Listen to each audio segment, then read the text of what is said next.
Hey everyone, Cooper here, host of the fine podcast you're listening to. I just want to let you know that the episode you clicked on has a format that is very heavily inspired by a podcast called The Bookening.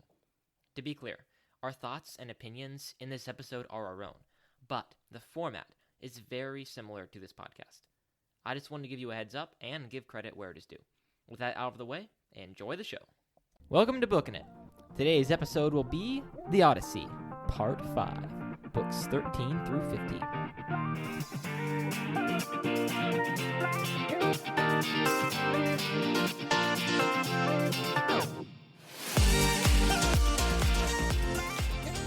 Hey everyone, and welcome back to Booking It. I'm, of course, your eloquent host, Cooper Cobbs, and joining me today on this fine day. It's January, Cooper. It's January. It's cold. But across from me, Mr. Tanner Lewis. Howdy, folks. And to my left, Mr. Isaiah Redsky. Hello. Covering up the Michigan shirt this time, but still wearing a Michigan shirt. Yeah, I can't believe it. And it's hiding. Yes. To my right, the happy birthday boy, Mr. Bryson Bostwick. How does it feel to be an adult? Tell the people. Oh, I'm glad you added the birthday boy part in there. Make sure I'm still a child. Don't worry, guys. I'm now officially the only minor on this podcast. That is one way to put it. There are so many things. Well, we are glad that you have joined us today. We are in our top secret studio that is plastered in evangelical posters for kindergartners and the NIRB. I'm always excited to see what new one we're going to have. Yeah, exactly every right. Taking Jeremiah 29:11 woefully out of context. Yeah, it's okay. There's some behind me too. So anyway. Hopefully the people that sent this classroom are not listening we to this love our studio, guys. We love the studio. So. They also put Mark 10:27 out of context as well. For everything is possible with God. I mean, yeah, sure. It's true, but it's also also out of context. Yeah, sure. It is. Okay. Well, Tanner, this is your episode. Take it away. Oh, yes, I forgot. Well, guys, 13 through 15. What did we think? Come on. It actually got exciting, guys. This isn't stereotypical stuff that we read about the Odyssey. Finished last week's, which was exciting. Okay. No, this is good. It was good. I liked it a lot. I think that we got to finally kind of slow down, And so we got some good stuff with Odysseus. By the way, I don't know about you guys, but I thought that Odysseus and the swineherd, that was pretty cool stuff. It was emotionally touching. It was emotional. I was like, aw. Because we finally get to see a normal person. Yeah. After all of the Iliad that was just, this aristocrat, this noble, this high-minded, high-life person, and finally we're going to deal with someone of common.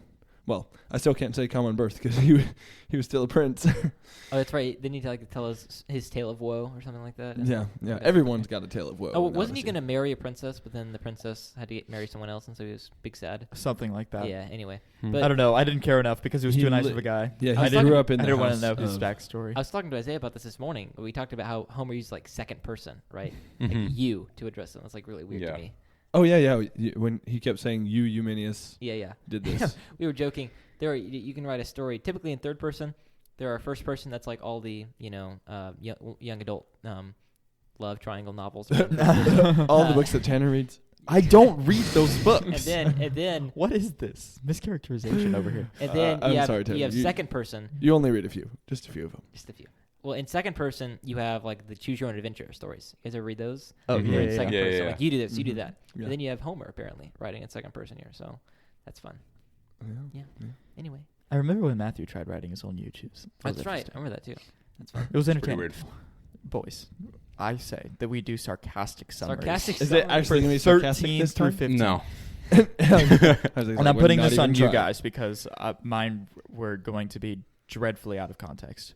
Oh no. What? So basically, why? the Phaeacians are like, bro, that was a good story. We feel sad for you. Here's a bunch of treasure. Here's a ship. Get on home, buddy. And with tears in their eyes, a they bunch watch of treasure. Odysseus sail away. He basically says that he accumulates so much treasure that he couldn't have possibly got that much treasure in Troy. Right. Yeah. Just from bonkers. Just from. And then for their troubles, when Odysseus is a good, I shot away, Poseidon and Zeus are like, you know what? We think that you Phaeacians have had a port for long enough. Not anymore. Not anymore. Let's put a mountain there. Which, by the way, can't you just go around the mountain? I don't know. Anyway, it sounded like the mountain was in the port. Yeah. Mm-hmm. Wait, did they ended up putting it there? I never heard them say because they put the mountain because Alcinous then prayed to Poseidon and said and was like, Oh yeah. There's a prophecy about this. They like start to try like, okay, come on, there's a peace Poseidon, and then Poseidon is like, nah, sorry guys. Sucks to be you. It's like that moment when you like start apologizing to your parents when they're dragging you to get spanked. You're like, it's too late now. Except when you get spanked, it's just. In this case, it was not just. But anyway, the metaphor still stands. So Poseidon goes to Zeus, and then Zeus is like, sure, do whatever you want, kind of. Now, I think we talked about this first episode. Heroes of the City of Man, the book we're reading, points out that this is really weird because oftentimes Zeus is invoked as like this guy who's going to avenge the people who don't show hospitality, right? Odysseus tells the Cyclops that, and then That's Zeus exactly here what I was like, about to say. You know what? These people who showed massive hospitality, who literally made Odysseus richer than he ever would have been. Mm-hmm. You know what? Get him out. Sure. You know what? Go ahead, drop a rock on him. Too much That's hospitality. Cool. Too much hospitality. They're like in-laws, all right? Yeah. No, wait. We're like people who host in-laws graciously. Yeah. Yeah, so it's basically showing that, like, I mean, we've known this the whole time, but the gods can't be trusted at all. Right. Nope. And they don't even live up to their own morals of hospitality being the highest good for society. And really, the only person we can trust at this point is, I guess, even Odysseus, Athena, Eumenia, what's his name? Penelope? The Telemachus. Yeah, and Telemachus. Oh, yeah, Telemachus. Those were the three I was going to say. Mm-hmm. Telemachus is honestly better than Odysseus. Didn't like Athena most say? instances. Athena says to Odysseus that you have to be like really good to get past you, Odysseus. Yeah, so yeah. He kind of knows. So basically, rest of 13 is he wakes up on the shore and everything is super hazy because the Phaeacians just. And another thing. No, that was Athena. Athena was just like, nah, and I don't want you to know that you're home yet. I want you to feel the full brunt force of, I don't know if I'm home. I'm done being gone. So he falls asleep again on the way home. Yeah, that's what I was about to say. Every time he falls asleep. Why does he fall? Everything bad happens when he falls asleep. Then the Has he not learned his lesson? Drop him off, dump all his treasure off, and then sail back. Like he doesn't wake up and realize he's like that? on the floor, and it's like cloudy and misty, and he wakes up and he's like, my treasure, I'm gone, I'm left alone. Did they steal any of my treasure? Mm-hmm. And then like, where am I? I've been backstabbed. By the way, so I have like a secondhand edition of the Odyssey because I think we got it from like half price books. I don't know. Anyway, nice. I have highlighted Athena appeared, young man. Someone just highlighted Someone that. was like, yeah, I like that. Okay. I like that Athena appeared as a young man. Exactly. That was interesting. Yeah, exactly. Anyway, so Athena shows up and basically eventually reveals herself as a god after having some fun first, and then lets him know that you're actually home. It then tells him, I'm gonna disguise you so that you can have revenge because you get to work your way up from beggar to king, and people will know who you are. So that'll be fun, and also it'll be cool because the author of this story wants you to be not recognized and then recognized because that's kind of fun. Because that's happened. It's implied multiple that times. she says that. Yeah, it's pretty funny. Anyway. So we see themes of the story that carry themselves into the final battle. Ooh. Yeah, basically. The final and battle also the beggar battle. to king, and then Lightheart pointed out in Heroes that the suitors are beggars, right? That are just stealing, taking away all of his earthly possessions, and they will be trampled by the king. Right. Their goal is to become the king, but they will be made usurp him. Yeah. Actual beggars. Right. Yeah, I like what he said. We'll talk. Well, wait, Tanner, do you want us to talk about it now or wait? No, this is summaries. We're doing sarcastic summaries still. Okay. You guys, I thought we were doing tiny little side notes, but it just kept on. I was about to cut you off. Don't worry. Every time we do sarcastic summaries, we're always like, let's make it short. It worked so much better. No, it worked so much better when we said, okay, 30 seconds, right now, go. Bryson, 14. I'm setting a stopwatch. Odysseus is like, hey, Circe, we're not going to stay very long. 1 year later. Fair. Yeah, that's true. Fair. Okay, so hey, Calypso, I need to get out of here. 9 years later. 3, 2, 1. Book 14. After Athena tells Odysseus to then go to Eumenes the swineherd because he's the only one that can be trusted. And she's gonna go get Telemachus. Yeah, while she gets Telemachus, Eumenes, his dogs barely spare Odysseus' life. He then is taken in by Eumenes, and hospitality is shown to him, and that's basically it. And they have a cool conversation. Yeah, they have a very good. You used to book 15. He also kills a pig for him. Yes, let's just the best. Did anybody else read the definition or the description of the pig? Yeah, it's kind of. It was a pig. And we hear of. The description of the pig was quite good. The rippling fat as it sizzled over the fire. I started getting hungry. I'm not gonna lie. I was looking forward to myself some pork. Anyways, which is why after I read it, I went and cooked some bacon. I didn't realize that. I did that on purpose. I did. Here, there's a Freudian cooking of bacon. No. We were talking about this the other day. These things It's have like more influence Chinese on us than food, we right? thought. It's so ingrained into our culture that to go food could be Chinese, and it's in so many TV shows and stuff that people just continue to order Chinese food whenever they're watching a movie or they're at home. And so they move on. I know I'm the one interrupting this, but it's relevant right now. All right. It is? Okay. Chinese Whoa. food. Okay. How is Chinese Relevant. food relevant? Basically, in book 14, we established that Odysseus needs to come home. People want him to come home desperately. He's a loyal Yes, people. Eumaeus. The stakes are established. Eumaeus shows just how much he loves him, loves And his master, and wishes that he was back, but has pretty much Okay, given up. we hope. did And a minute and a half establishes of the this. goodness of Okay, Telemachus book and 15. Odysseus because of their goodness and hospitality. Book 15, Yes. the sun comes back. Done. That's basically it. Athena goes Well- to get Telemachus. Telemachus is like, you know what? I got to get out of here, Menelaus. Menelaus is like, far be it for me to keep you. Bye-bye. Yeah. And then he's like, you know what? We shouldn't go pick up Nestor because Nestor he's will an old detain guy. us. He wants to talk. Yeah, and So, then let's- they pick up some other Oh, yeah, dude. pick up like a vagabond dude. Yeah, a dude who's literally seer. like... He's a prophet. Wasn't he like He's like a prophet's son. running He's a prophet's because son. he was He's a real fugitive. committed murder or something? Right. Well, actually, Lightheart points out Yeah. here in City Man, this guy's like a foil to Odysseus because he's like the real guy who's on the run. Odysseus is like faking that, whereas this guy is the real fugitive, the real The vagabond. real fugitive. Yeah. Yeah, so they're just like, yo, you can come on here. You know, you like committed murder and you're a fugitive or whatever, but like, sure, yeah, He's you like, can come on he's our like shit. live streaming on TikTok. # real fugitive right now on Telemachus' vessel. And So so I see some signs that show that the dad's going to come back, that Odysseus is going to come back, blah, blah, blah. Done. Yep. That's about it. Oh, yeah, Okay, then Odysseus is like, okay, we're Oh done my with gosh. sarcastic Yes, stuff. yes. Yeah. That gifts was- are given. Gifts are given also to Telemachus. Too. Yes, we will By talk about Menelaus. those later. We can't Yo. go. I didn't want to Yes. mention that yet because we need to talk about that. There are also in two full. signs. Two signs given to Telemachus, Oh, yeah, dude. interpreted that Did his Tele- father will come home. Are we still Yes. doing sarcastic summaries? We're just talking about that. Okay, good. Yeah, 'cause yeah. We're like about to. 11 minutes. Fluid. After I all want us this to bring. time. We need to. But we're flowing into the Can't very the end lead of your the episode. Take control. I am taking control. Bryson keeps on talking. Bryson, What? I wrapped up book 15. I did what we were trying to do. you kind of did it. though. Congratulations, Bryson. Okay. We love you for this. Okay, we move on. What? That Back. sounds bad. We rewind the tape to book 13. No way, you just said Where- rewind the tape. This is the 90s. Yes. This is the 90s. So we go back in time. We time travel. And we come back to book 13 where we're talking about, once again, where he like just shows up again. What did we think about Athena, guys? Girl just shows up, not as a girl, but a guy. As Don't the they do person who that formerly throughout, owned like, my copy of all the the- Odyssey. So Well, nicely and highlighted. she is so present Don't in they do that throughout the Iliad, though? Or they in the just, Iliad. Yeah, she is very present in the Yeah. Iliad. Yeah. Yeah. And She's I'm honestly surprised that this is. She just completely disappears in all of She'd be the gone. second half of Odysseus' travels. Like after the war, Well, the doesn't he next say 10 that? years, she's like gone. Doesn't he say that? Like, where you been, girl? Yeah, Say yeah, that? he does. Yeah. He's Okay, like, so my it's luck not ran out. sarcastic Where'd you grammar. go? Big It was girl. because of you. Let me elevate my language. So here's really the crux of my question.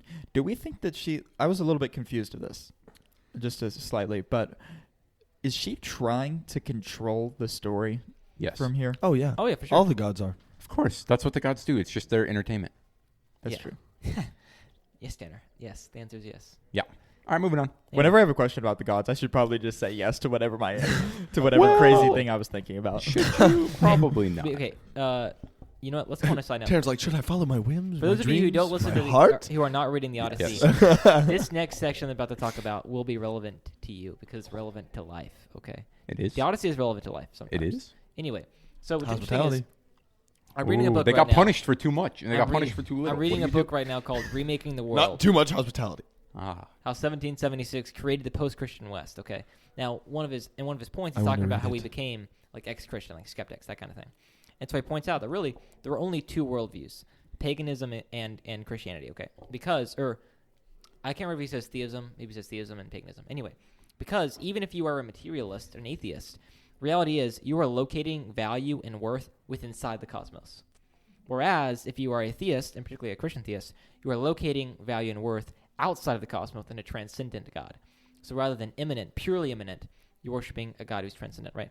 And so in the pagan times, even though the gods are immortal, we speak like first there was chasm and then came. Right, so Yeah, fair. Miss Emily jokingly said, in pagan times?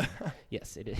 Fair enough. Got to clarify that, man. Maybe in a pagan era? No, it's still the same thing. Anyway. In older, back when like the So what do we pagans live were in like, older at least times. honest about their paganism. Fair. Back then, they were like, the gods are a part of the universe because they're really, the gods are representing a type of nature. They are also just like inside, very involved, like actually manipulating things like inside creation. Anyway, they're worshiping things that are really inside the cosmos. They are not transcendent, right?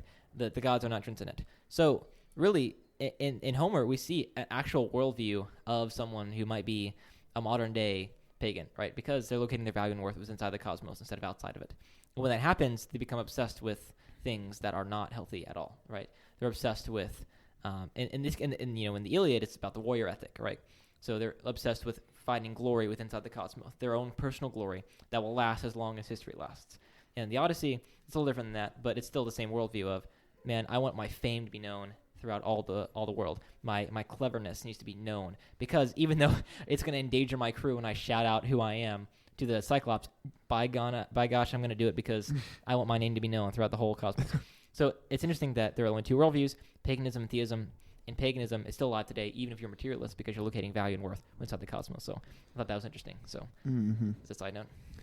I just loved how he, in the end, did learn his lesson. Like, glory is not all that there is on this earth. I feel like I could say, reading the Odyssey, I have learned that lesson. And like when you first hear him yelling out to the Cyclops his name, you're like, no, don't. I believe that Homer is on your side, right? Yeah. Like, no matter what Odysseus thinks, Homer is not fully supporting Odysseus and everything, I don't think. Yeah, exactly. He's critiquing it, examining it. I think Lightheart talked about like exposing the ironies of kind of their worldview, almost. Yeah, and now we finally see he's learned to keep it close to his chest. Yeah. Not let. He's jaded. In the words of Alex or Aaron Burr, I'll keep all my cards close to my chest. Wait for it. That feels like what Odysseus is doing. It's like, oh, wait for it. Honestly. Also, as you're talking about that, with the with what Odysseus thought about himself whenever he yells his name to the Cyclops, and now what Odysseus sees about who he is, like how he may be reflecting on who he is when he's meeting with the swineherd. What differences do you see, and how is he different from how he responded with the Cyclops to now how he's responding with the swineherd? That's a good question. I think that first relates to the story. The story is now transformed from a guy who's trying to get his way out of like a tricky situation with his cleverness to now a situation where he is the beggar. He's got to work his way up to the king now. And so it's interesting to shift. He's so willing to humble himself. Right, now, he has to humble himself. I feel like. Because the story demands it, and his growth is a part of the story, so his growth demands it. And so you're right, he's very much different in that he really is realizing that what was lovely about his home was the dedication of the people around him. Time and time again, it said Penelope is an exception to all those women who, kill people like Agamemnon and things like that. And then you have Penelope who's remaining faithful. And, your entire time, the people who worked for you and loved you are now suffering under the suitors. You got to get home and fix that. So he's realizing, oh, man, these people have been really good to me and will show me, they killed a fatted boar or the fatted pig for him. And so it's part of his growth that's necessitated by the story. But it's really interesting to see his humility. Yeah, like you said, Bryson. Mm-hmm. Yeah. No, I didn't expect to see this much personal growth. Yeah. Just after he spends so much time gone from home in war, trying to earn glory, then being offered immortality, living for 7 years with a goddess. Mm-hmm. Like, I feel like that was was it 7 or 9? It was 7. Because I think he spent 1 year with Circe and then 9 with Calypso, right? Correct. I thought it was 7 with Calypso and 1 with Circe. And then the rest were just been exploring. Okay. Yeah. Anyways, a lot of time. Yes. Many like years. Long time. He's had a long time to think. And so I'm pretty sure that all of this time has changed him as a person. Like, his thoughts have done all of that work inside him to make him realize, like, no matter what I do, it's only going to be people that actually care about me that I'm going to be able to care about. That's going to be one of the only things that matters, is people that are actually willing to honor me, respect me, when I respect them. But he had the goddesses that were willing to do that. So what's the difference between these men that are willing to respect him and honor him and love him? I mean, I can't say it in the same way, but Yeah. Well, I think we need to be careful too to not read too much into his change. I mean, we talked actually. I don't know if you got this part yet, Bryson, but in Love What Lasts, Joshua Gibbs talks about how really before the Reformation, characters didn't really like change all that much. Yeah, they more unfolded, and so they're essentially the same character. Odysseus in the beginning and end is still kind of the same. Okay, like he's still clever, yes, crafty. Obsessed And that, with some of the wrong that is reasons. that is his main character quality throughout Right. all of the Iliad, throughout all of the Odyssey, is Doesn't really change. craft, cunning, Cleverness, yeah, metis. and that definitely stays. Yeah, but he does unfold in a sense of we're getting to see more of him. And Okay, he is yeah, genius. I can see that. But 'cause- I think that we need our conception of a character arc and a character growth is not really in Homer's mind, necessarily. yeah, So, this is yeah, something because saying, I we're think. more used to modern like stories now a where Hamlet, where he's different every scene, changing and growing. yeah, where characters are actually changing their mind. Right, their fundamental nature. Yeah. Transformation, radical.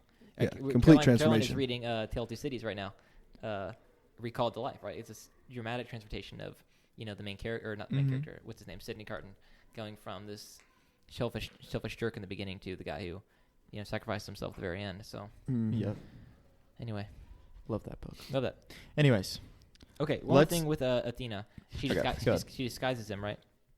And so, really, the rest of the story, as Lightheart talks about, is just recognition scenes again. yeah. Like, he's recognized by his son eventually. We're not there yet, but we will be. The swineherd, eventually his wife, and Achilles' suitors, right? And really, the big reveal of the Odyssey is actually the only part I knew about the Odyssey outside of the fun part we just read was the scene where he shoots the arrow through the axis, right? And then Penelope goes, "Oh man, that's only something my husband could have done." So the rest of it's just a disguise and then recognition, right? But we were talking about this before we turned on the microphones, and Bryson got angry at me because he said I should say this for the podcast. But At least you're remembering. we were reading the Book of Mark for our devotional in school, and Mark is really a gospel of where Jesus' identity is kind of kept hidden on the down low. Even when he does miracles, it's like, don't tell who I am. Even when Peter confesses him as the Christ, he says, hey, keep that between us. And then the centurion at the very end says, Yes. surely he was the Christ, the Son of God. Yes. And so it's just interesting story of God being revealed or Jesus revealing himself as the Messiah, as the Son of God at the very end of the story, right? But here we have Odysseus kind of do the same thing. It's a necessity to keep his identity hidden until at the very end, at such time when he is revealed as himself, and then sets the kingdom aright again. It's honestly, I think we've been very careful to clarify. Whenever something shows up in Homer and it shows up in Scripture, the biblical story doesn't mean that there's necessity. They're not equivalent in all of their goodness. However, Jesus, shows up, was not recognized, right? Was not perceived as the true Messiah, the suffering servant. They esteemed him not, and yet he was the true Messiah. He was the true King to come to establish his kingdom.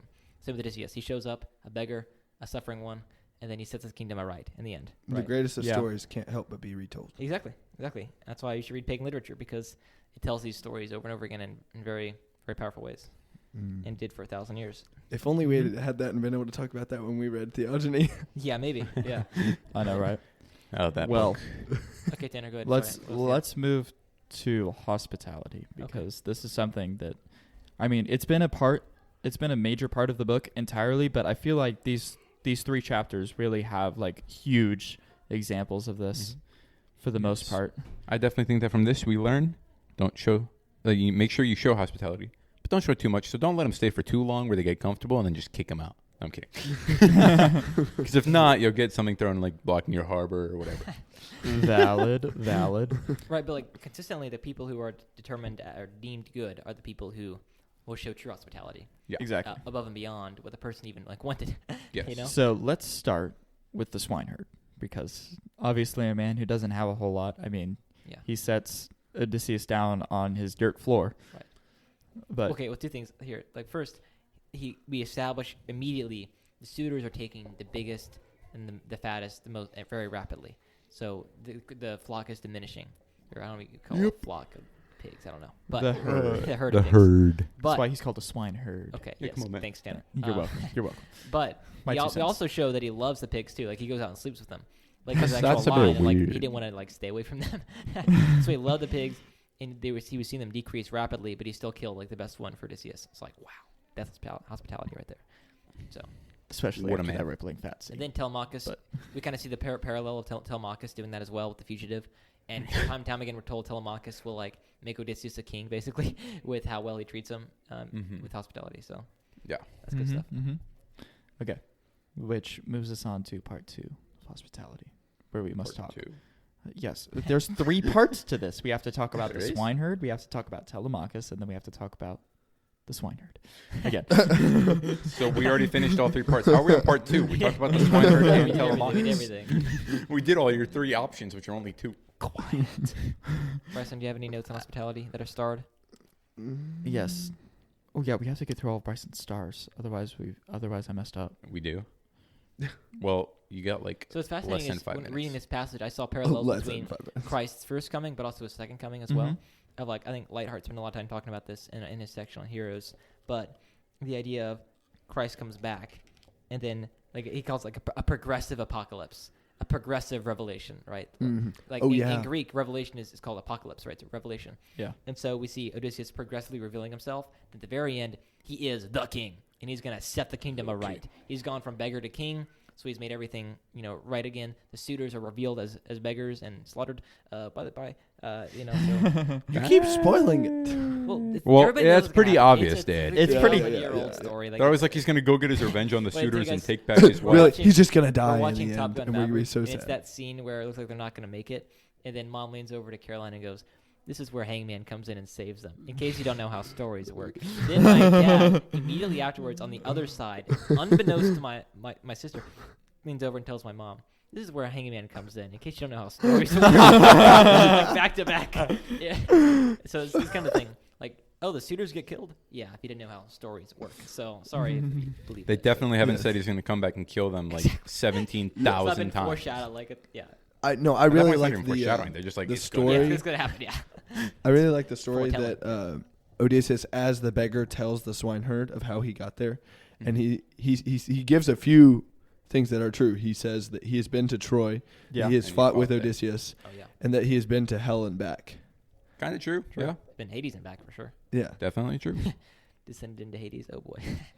I think my favorite part of that entire story was at the very end when the swineherd was like, "Cap." Because it is just like, hey, let me go talk to Penelope and give her some news. He's like, don't lie to me. I like you. I don't want you to be a liar. Stop it. That happens a lot. And he goes, Exactly. well, what if I do this? He's like, let me make you a deal. Swineherd's like, dude, cut it out, man. Okay. Anyway. You're just dumb. By the, Just stop. by the way, I think it's important to note here, though, like we're talking about the suitors. This is still a pagan worldview. It's not the gospel. It's not all good. Which is why Odysseus is allowed to kill everybody. Right, you're right. But speaking of that, like Odysseus' version of vengeance is not quite Christ's version of vengeance. Christ shows perfect justice and perfect mercy in the cross. Like William Lane Craig talked about this one time, where he said like an infinitely just God and an infinitely merciful God might seem like a contradiction, but in the cross they find harmony because you have God being Amen. just, punishing sin, and being merciful and allowing those who are due the punishment for sin to not receive it. But it's still someone who is, still someone receive the sin. But Christ doesn't. Didn't have that. The cross is not in his vocabulary, as Lightheart says. So he is just pure vengeance. And yeah, exactly. So, by the way, another side note. I was really young, and my dad saw The Revenant. You know that movie? The Revenant. It's like the bear movie with Leonardo DiCaprio. in the Oh, winter. I've heard of it. I haven't Anyway. seen it though. Anyway, my dad's describing the plot. Then he gets to the very end where it's like this duel scene with like axes in the Canadian wilderness or the Yukon or something like that, and they're going at each other with axes. And then one person like gets the other at disadvantage and then goes, "Vengeance is the Lord's; He will repay," and then walks away. And then now looking back, I'm like, there's no way that's how that movie ended. But my dad retold the story to better fit with "Vengeance is mine; I will repay," says the Lord. So I love that. Imagine at the end, Odysseus gets home, and you're telling your kid a version of the Odyssey. Odysseus comes back. He's about to kill all the suitors, and then he goes, "Vengeance is Zeus's. He will repay," and then walks away. That's how the Odyssey ends, kids. That's great. Okay. Anyway, I have we should one start last wrapping point. it up. Okay. Yeah. Yeah. So I'm to wrap up. Okay. So we go back to Telemachus. I want to Yeah, that talk guy. about the gifts that were given and the prediction of the seer that Bryson talked about earlier, the prophet, the seer. So Bryson, The since you murderer, have the fugitive. the fugitive, the You guys act. are like the prophet. You're making him seem so like holy and good. He's a murderer and a fugitive. Yeah. Well, he predicted something. That's true. He's still a murderer. TikTok influencer, as Cooper called him. Hashtag real fugitive man. Yeah, so basically, Telemachus is given. This is back at Menelaus's. He's given by Menelaus, his son, which I can't remember his name, and Helen, 3 gifts. One is I think it's a bowl and a basin. I think those are 2 of the things. Yeah, Something and like like a that. two-handed cup. 2-handed cup, a basin, and a cloak that Yeah. is Or woven. rather a robe. A robe that is Rather a robe. weaved No, because by it- Helen herself. Yeah. Which to me is kind of strange, and I take more of as a warning. Because remember back in the Iliad how we read in Lightheart, he was talking about while the men were out fighting the battle, Helen was in her tower weaving the fates of men. That's right. She was like weaving kinda destruction and stinks. Forgot death. about that. Yeah. So like I get it. It's a beautiful cloak, and it's supposed to be like a gift to Telemachus' future spouse. Hey, I but wove the deaths of thousands of your countrymen in this. Here. He's like, yes, finally. No, Let's go. hope your woman can do the same. Wink. what? Wow, okay. I kind of All right, moving on. That's That's a what bit dark. Bryson's On my wife talking about. checklist, you It's- mean? he must thought- be I mean, able to it's a weave the hopeful. fates of It's men. a That'll be on hopeful. Tanner's. Stick look. This is the one of the final culminations of the line of Odysseus going on or lasting. Is Telemachus is his only son, so if the line is going to perpetuate, Telemachus has to get married, has to have a spouse, and this is going to be one of the grandest gifts she is given. So I guess it is hopefully looking forward to that day, but also knowing there has been a lot of pain and sorrow. I guess that's the way you could look at it. There has been a lot of pain and sorrow that has led up to this. This was not an easy road for Telemachus to become a man. This was not an easy road for Odysseus to come Yeah. home. Yep. And then on top of that, we have the 2 signs. One is like a what is it? An eagle, is swooping Eating a down goose. and takes like a goose or a heron or something like that. And she says that Odysseus will come back and defeat all the suitors, and then the seer, the prophet, murderer, fugitive man, Yeah, that guy.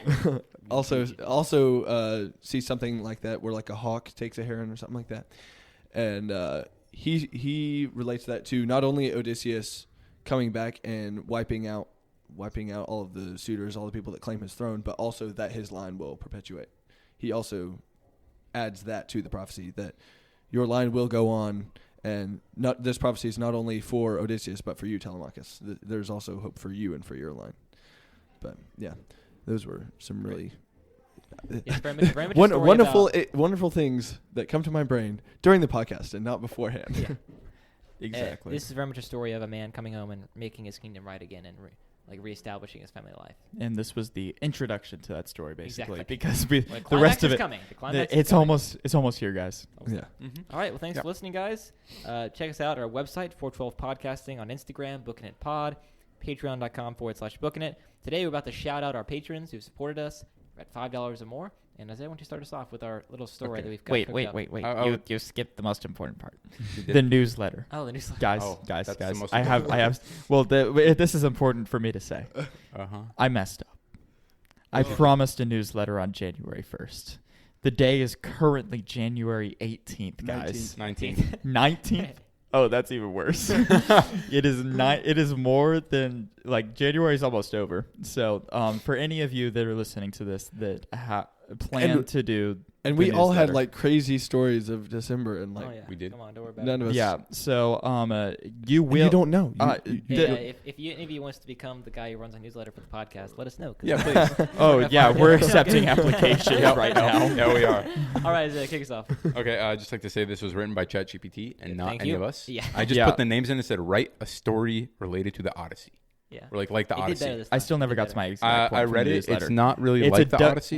you get a dual drop on February 1st. Okay. It's a double Promise. edition. It's a Okay. promise. It's a Cool. promise, Cool. and that So- will include portions from everybody. But go ahead, Isaiah. Sorry, I The keep on story is interrupting better you. than last time, but it's still not a story. I'm not reading the whole thing because it's massive. Yeah, We're we'll gonna split like it up, split it up. It's like 10 paragraphs. Okay, Jeez. go ahead. 190 words per minute. Go ahead.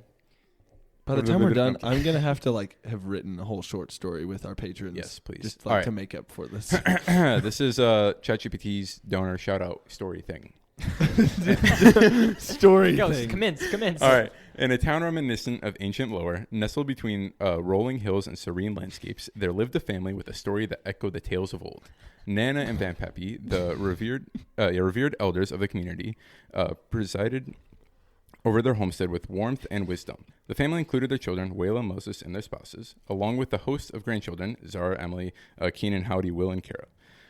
One day, a call to adventure arrived with the news that Moses, who had set sail on a journey years ago, was finally returning. The entire town buzzed with his anticipation. Nana, with her silver hair gleaming in the sunlight, stood on the shore, eagerly awaiting the return of her son. Vanpappy, by her side, shared in her excitement, surrounded by the younger generation of the family. As the ship approached, the townsfolk, including Aunt Jenny, Uncle Sam, Mr. Mike, and Miss Laura, gathered at the harbor. The air was filled with a mix of emotions, joy, anxiety, and an overwhelming sense of reunion. Sylvia, a dear friend of the family, joined the crowd, curious to witness the homecoming. The ship docked, and Moses stepped onto the familiar shores of his hometown. The embrace with Nana and Vanpappy was a moment frozen in time. The town erupted in cheers, and the reunion marked the beginning of a grand celebration.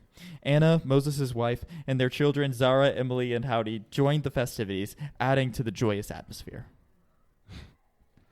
As the family gathered for a feast, Moses began recounting his Odyssey, a journey filled with challenges, encounters with mythical beings, and the resilience that saw him through the toughest of times. His tales enthralled not only his family, but the entire town. Miss Jenny, the town storyteller, wove Moses' adventures into the fabric of local legends, Whoa. Helen, okay. ensuring that his Odyssey would be remembered for generations. Or thousands of years. The celebration continued for days with music, dance, and laughter echoing through the town. Mrs. Hall, the elderly lady known for her wisdom, shared tales of times long past, adding in a touch of nostalgia to the festivities. In the aftermath of the grand reunion, the town of Arcadia flourished. The bonds of the family and community grew stronger, and the legacy of Nana, Vanpappy and Wayla, Moses, Zara, Aunt Jenny, Uncle Sam, Mr. Mike, Miss Laura, Anna, Emily, Keenan, Miss Howdy, Mrs. Jenny, Mrs. Hall, Will, and Kara became an integral part of the town's history. As the sun set over Arcadia, casting a warm glow upon the hills, the echoes of Moses' Odyssey lingered in the hearts of the townsfolk. The story of love, resilience, and reunion became a timeless tale, passed down through the ages, ensuring the legacy of the family would endure for centuries in Arcadia. There's really no conflict. No, not at all. He comes This is home, not they a- have Listen. party. The end. I asked ChatGPT specific, my exact words, write a story using these names similar to Homer's The Odyssey, and I put all the names in. That's what it came up with. Where are the suitors getting slaughtered, man? I don't know. You should ask. They were so You sick. need to be more specific. You're like, I need. Give me a conflict. Did you write create plugged in's best movie? No, I'm kidding. I'm sorry. That was a sick burn there. All right. We got to wrap That's it up, so though. true, though. It's the Well, flattest. thank you for listening. We'll see you next time. Bye bye. Keep on booking it. There we go.